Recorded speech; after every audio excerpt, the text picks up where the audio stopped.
Another record-breaking high for gas prices here in Ontario, with drivers waking up to more than $1.50 a litre. So we take a look at why and when relief is on the way. I think all eyes and all focus has to be on averting at all costs what is happening in Eastern Europe.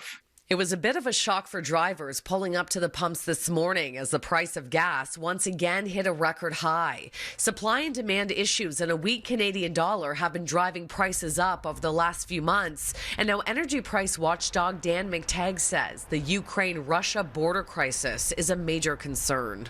Over the past week or so, we've now seen some saber rattling by Vladimir Putin and Russia. 120,000 troops on the border of Ukraine, and the possibility of war has got what's called a war premium now being introduced to the price of oil, pushing it to $88 a barrel.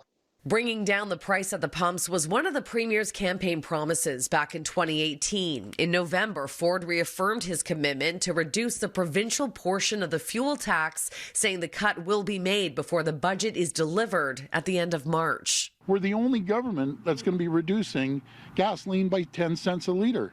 And my call for the federal government is match the 10 cents.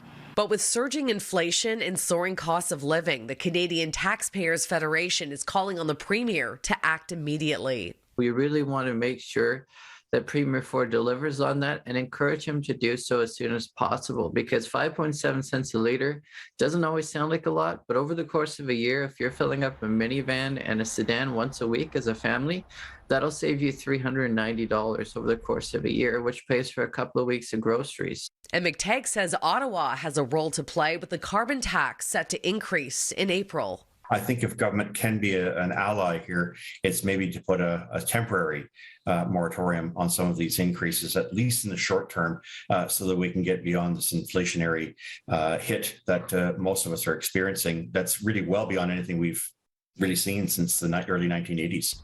And according to McTagg, the price of gas here in the GTA will continue going up this weekend and could reach $1.53.9 a litre by Sunday. I think the best hope and the best relief we're going to get is if Vladimir Putin and Russia can back off. If somehow we can avoid this confrontation in Ukraine, we would easily see an 8 cent a litre decrease at the pumps. If we go to a level where there is, in fact, armed conflict, then we could easily see a scenario where oil goes to $150 a barrel, which would push gasoline prices up and diesel prices and pretty much the cost of everything to stratospheric levels, the likes of which none of us have experienced. Shauna Hunt, City News.